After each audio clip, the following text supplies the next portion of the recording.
Elles sont femmes de céréaliers, d'éleveurs, de viticulteurs. En agriculture conventionnelle, biologique, raisonnée. Elles viennent de petites, moyennes ou grandes fermes implantées sur toute la France. Elles sont issues du monde agricole, où le découvre jour après jour. Entre les coups de main à la ferme, la vie amoureuse et familiale, conditionnée au rythme des cultures, de la météo et des animaux, elles sont elles-mêmes salariées ou agricultrices. Ces femmes sont les piliers de leurs conjoints agriculteurs. Je m'appelle Marion, j'ai plaisir à discuter avec elles et partager, témoigner, diffuser leurs choix de vie, personnels et professionnels, ainsi que leurs joies et difficultés liées au monde agricole. Alors, à votre avis, où ça mène quand on s'aime ? Pour ce premier épisode, j'ai fait le choix de papoter avec une amie, Violaine. C'est en effet au fur et à mesure de discussions entre copines, dont de nombreuses femmes d'agriculteurs, sur nos choix et cheminants de vie que vient ce projet. Alors il faisait sens pour moi de le commencer comme ça. Violaine a 30 ans, est professeure des écoles dans le nord de la France. Elle est mariée à un éleveur porcin et céréalier et ils ont 3 enfants. Elle vous présentera son quotidien, nous parlera de son métier, de son lien avec l'exploitation de son mari et nous discuterons ensemble de sa vie privée et familiale. Lors de cette conversation, nous aborderons les bonheurs et difficultés quotidiens de la vie d'une femme d'agriculteur. Lors de cette discussion, j'espère que des réflexions, des choix feront écho à votre vie de femme d'agriculteur ou à vos choix de vie en tant que femme. Cela vous apportera peut-être du réconfort, du soutien, des encouragements, voire même quelques conseils. C'est également l'occasion pour nous de montrer au plus grand nombre les coulisses d'exploitation agricole sous le regard féminin. On se connaît très bien toutes les deux, mais peux-tu brièvement te présenter ? Bonjour Marion, merci de m'avoir fait confiance pour cette grande première. Donc je m'appelle Violaine et je vis dans le nord de la France à côté de Bergues, dans un village appelé Warem. La famille est constituée de mon mari Mathieu, de nos 3 enfants, Arnaud, Anne et Benoît, qui ont respectivement 4 ans, 2 ans et demi et 3 mois. Mathieu, lui, il est éleveur de porcs, donc on vit directement sur le site d'élevage. Donc la ferme, la maison familiale est vraiment enclavé au milieu des bâtiments d'élevage et il est aussi cultivateur à ses heures perdues. Est-ce que toi, tu travailles sur l'exploitation ou est-ce que tu aides de temps en temps ? Alors, j'ai aidé avant d'avoir les enfants. Donc, on s'est installé en 2016 et on a eu Arnaud en 2019. Donc, j'ai aidé pendant 3 ans où je faisais les cochons matin et soir. Et depuis qu'on a les enfants, je n'ai plus les capacités d'aider physiquement sur l'exploitation, mais par contre, je m'occupe de la partie administrative et de la comptabilité. Qu'est-ce que toi, tu as fait comme études ? Dans quel but ? Et qu'est-ce que tu fais désormais dans la vie ? Alors du coup, les études, c'est intéressant parce que c'est là où on s'est rencontré avec Mathieu. Donc moi, je suis ingénieure en alimentation et santé de la Salle Beauvais et Mathieu est ingénieur en agriculture à la Salle Beauvais. Donc on s'est rencontrés là-bas il y a 10 ans maintenant. Au moment de la fin des études, on s'est posé quelques questions sur le vivre ensemble. Mais Mathieu, il arrivait sur la ferme et je savais que la première année était chargée. Donc moi, j'ai décidé de poursuivre mes études à Paris, à AgroParisTech avec un master spécialisé pendant 1 an.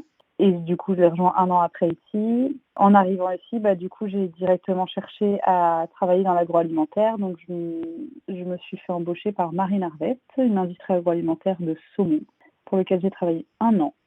Après, j'ai travaillé 5 ans dans une charcuterie industrielle. Puis, l'année dernière, avec Anne, donc c'était mon deuxième. Là, s'est posé beaucoup de questions et ça m'a fait arriver à faire une reconversion professionnelle. Et maintenant, j'ai eu le concours de professeur des écoles. Donc, je peux exercer en tant que professeur des écoles, mais cette année scolaire, je suis à la maison pour m'occuper de notre dernier Benoît. Est-ce que ce choix de reconversion professionnelle, tu l'as aussi fait par rapport à certaines difficultés de trouver du travail dans ton secteur d'activité près de la ferme, ou c'est vraiment un ressenti personnel de ne plus te reconnaître dans l'industrie agroalimentaire, par exemple ? Bon, il y a toujours beaucoup de choses qui se croisent, mais du coup, vraiment, là, le choix était que moi, je me retrouvais plus dans ce que je faisais. Et je voulais prendre un virage parce que j'avais une belle porte de sortie de l'industrie agroalimentaire. Donc, j'avais le temps de faire cette reconversion professionnelle. Et c'était forcément une idée qui me trottait dans la tête depuis un moment d'être professeur des écoles. Donc, du coup, j'ai saisi l'opportunité et le choix de professeur des écoles, il fallait qu'il soit intimement lié à notre vie familiale. Et donc, Mathieu travaillant beaucoup, il fallait que ce soit un métier où je dis pas qu'on travaille pas beaucoup en tant que professeur des écoles, je dis qu'on peut plus adapter son travail à sa vie familiale. Il y a beaucoup de travail dans le secteur parce qu'on n'est qu'à 20 minutes de Dunkerque. Et à la rigueur, à 40 minutes de Lille. Quand je suis arrivée, j'avais 2 postes, un à Lille ou un à Dunkerque. J'ai choisi la proximité, mais ça ne manque pas de travail dans la région. C'est quand même très peuplé, l'axe Lille-Dunkerque. Très peuplé et très industrialisé. Oui, donc c'est pas des barrières géographiques, c'est bien. Non. Est-ce que tu as un projet de diversification sur la ferme ou est-ce que tu souhaites travailler avec ton mari à un moment donné ou est-ce que ça ne fait vraiment pas partie de tes projets futurs? Alors, sur le choix de diversification, nos diplômes se complètent complètement entre le diplôme d'agriculture et le diplôme d'alimentation santé. Et en plus, le fait que ce soit de l'élevage, j'aurais vraiment pu dire, moi, je vais faire de la transformation à la ferme, ces choses-là. Mais mes parents étant dans le commerce, donc mon père est horticulteur, mon père est horticulteur et travaille en famille. J'ai toujours grandi dans un contexte avec des parents qui travaillaient beaucoup et avec une vie familiale, pas au second plan, parce qu'elle a toujours été au premier plan quand il y a eu besoin, mais ancrée au milieu de tout ça. Je voulais pas sacrifier encore une partie de notre vie familiale qui est déjà sacrifiée par l'élevage avec le commerce. Donc je me suis vraiment refusée depuis le début. Et maintenant, la question ne peut plus se poser parce que nous avons transformé l'exploitation en label rouge. On ne peut pas utiliser le label pour la vente en direct. On pourrait utiliser les arguments qui font que la viande est de meilleure qualité, mais on ne pourrait pas dire c'est du label rouge acheté ici. Okay. Donc ça a fermé un peu cette porte-là. Ouais, après, de travailler avec Mathieu, ce sera sur des projets d'agrandissement futurs et plutôt côté culture que côté élevage. La porte n'est pas fermée à ça. On en est capable s'il y a assez de place pour nous deux. Là, dans l'état actuel des choses, il n'y a pas assez de place pour nous deux pour s'épanouir chacun dans son domaine. Ok, ouais, je comprends bien. Niveau financier, est-ce que ton revenu est aussi indispensable ou est-ce que comment tu te sens par rapport à ça et par rapport au métier de ton mari du coup dans ces réflexions-là de choix de vie professionnelle? Les finances, pour faire un dessin simple, installé depuis 2016, on est en 2024, on a bien vécu 6-7 ans sur uniquement mon salaire pour la famille, sur le quotidien. Donc Mathieu, en fait, depuis qu'il s'est installé, il rembourse la maison à titre personnel et après tout le reste, c'est moi qui l'assure. Donc mon salaire, il était un peu indispensable parce que sinon on aurait un peu trop vécu d'amour et d'eau fraîche ces dernières années. Ouais, mais c'est exactement pour ça que je pose la question. Les réflexions financières, on cherche pas, je suis pas du tout carriériste, je suis pas du tout à regarder à gagner bien ma vie largement, mais il est clair que mettre tous les œufs dans le même panier, donc le jour où on devra travailler ensemble avec Mathieu, ce sera très ficelé, il n'y aura pas de risque pour nos enfants. Nos enfants, il faudra on peut pas faire. Je réfléchis plus en matière de couple, là je réfléchis en matière de famille. En fait, une fois qu'on a des enfants, on doit s'assurer aussi de leur sécurité financière. Oui, bien sûr. Et je sais, comme tu es proche de tes enfants, est-ce que le fait d'habiter sur l'exploitation facilite aussi votre vie de famille et le lien qu'entretient Mathieu avec ses enfants aussi? Alors ça, moi j'ai toujours dit sur le débat congé-paternité, donc nous on a connu Arnaud, c'était 15 jours, grosso modo, je sais que c'est une histoire de 11+3, mais et après Anne, ça venait de passer au mois, et Benoît, donc c'était un mois aussi, donc ça, Mathieu il reste pas un mois à la maison, d'autant plus qu'on vit sur place, donc dès qu'il est à la ferme, c'est pas à la maison. Et du coup, moi je trouve que, ok, il n'a pas pris ce mois-là qui est précieux, mais sur la durée, en fait, quand les papas ils retournent au travail dans un cadre classique, la maman, elle se sent hyper seule et abandonnée, alors que moi, j'ai la chance de manger avec Mathieu tous les midis, d'échanger avec quelqu'un autre que mon bébé pendant la journée, si j'ai un coup dur, ça m'arrive de l'appeler, de lui dire, ok, j'ai besoin de souffler, tu te prends 10 minutes. Je trouve que pour la période petit bébé, moi, je suis très contente d'avoir un mari disponible et pas loin. Et après, pour des enfants grandissants, je dirais quand même que la vie à la ferme, il y a un souci de sécurité qui pour nous est compliqué à gérer parce que on n'est pas dans un jardinet en ville. Si les enfants vont dehors, je vais avec. Je ne veux pas laisser les enfants en dehors de la maison sans moi, d'autant plus qu'ils sont petits. Et risque de livraison d'un camion, d'un tracteur qui voit par un enfant. Je ne peux pas prendre ce risque sans assurer leur sécurité. Ouais, je comprends. Tu nous parlais un peu donc du métier d'horticulteur de tes parents. Est-ce que le fait que tu viennes du milieu agricole a joué un rôle sur tes premiers ressentis ou craintes de te marier avec un agriculteur? Je pense que ce qui joue un rôle, c'est le temps de travail. plus qu'autre chose. Parce que quand nos parents travaillent eux-mêmes 60 heures par semaine, quel que soit le travail, ça aide à accepter que ça peut être existant et de ne pas avoir des parents qui faisaient 35 heures et étaient là aux sorties d'école ou des choses comme ça, chose que je ne connais pas. Et à la fois, ma mère, elle est fille d'agriculteur, donc j'ai aussi passé tous mes étés à la ferme, à la moisson. C'est vraiment un milieu que j'ai côtoyé et grandi et vu de mes yeux d'enfant avec le bon côté de trouver ça trop chouette de traîner les tracteurs, la moissonneuse tous les étés, quoi. Après, du coup, avec la rencontre avec Mathieu, lui, c'était une évidence. Donc, dans tous les cas, si je voulais le bonhomme, il y avait le projet de vie avec. C'était de pair.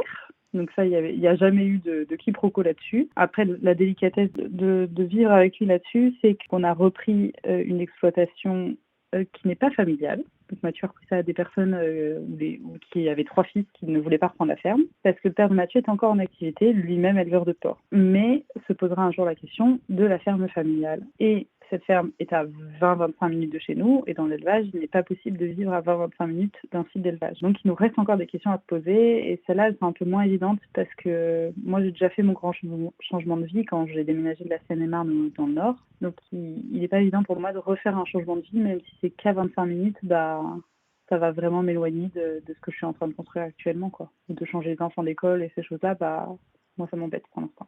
Ouais, je comprends bien. Qu'est-ce que tu penses du cadre de vie que tu offres à tes enfants de vivre et grandir sur une ferme? Ça, je m'en suis rendu compte assez récemment. C'est rigolo comme question parce que le fait de le vivre au quotidien, c'était un peu ma normalité quand même à moi aussi, parce que j'ai toujours traîné dans l'entreprise de mon père, donc c'était dans des serres, mais c'était mon terrain de jeu. Mais à la sortie d'école, il y a toujours un petit garçon Basile qui me dit « Ah, mais s'il te plaît, Violaine, quand est-ce que je reviens jouer chez toi? Quand est-ce que je reviens jouer chez toi ?» Parce qu'en fait, pour eux, mais c'est extraordinaire de venir à la ferme, d'avoir de l'espace, de pouvoir aller voir des cochons, et on oublie qu'en fait, on a vraiment cette chance-là de les retrouver à travers les yeux d'un enfant, quoi. Je comprends le côté, je vais dire insécurité, non, mais danger, mais qu'on pourrait avoir aussi ailleurs ou en habitant en ville.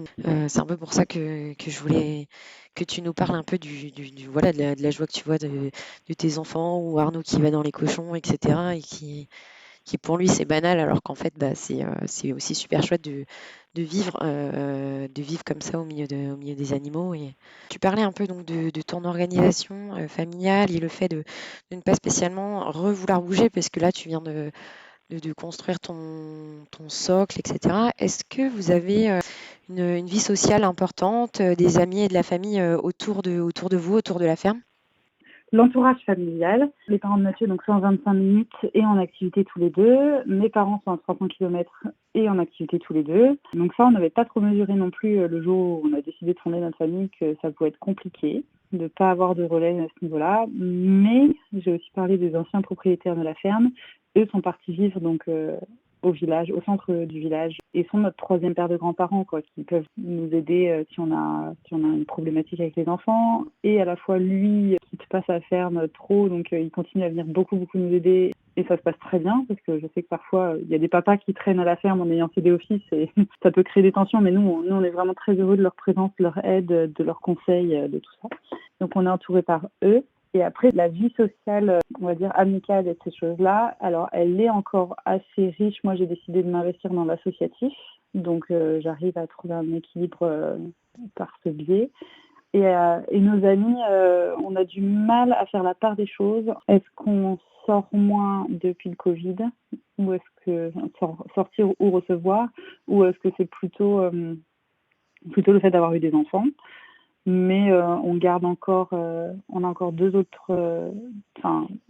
une autre voie de sortie qui est le CMR, qui s'appelle Chrétien Monde Rural, donc qui est un mouvement religieux et qui nous permet d'échanger avec des personnes, alors qui sont pas forcément agriculteurs, mais qui sont issus du milieu rural, et sur des problématiques très diverses et variées. On a fait un sujet sur les paramarènes. Là, on vient de faire un sujet sur l'éducation des enfants, selon des problématiques de vie qu'on rencontre tous, quel que soit le milieu dans lequel on évolue. Donc, je pense qu'on a encore une vie sociale assez riche, et pour moi, c'est important pour travailler notre ouverture d'esprit et continuer à voir ce qui se passe à droite à gauche, et à s'épanouir personnellement aussi. C'est super intéressant, et je pense que oui, de pouvoir discuter, comme entre guillemets, comme on le fait là aussi, pouvoir bien s'entourer et pour partager les joies et difficultés qu'on rencontre au quotidien. Tu parlais de l'associatif.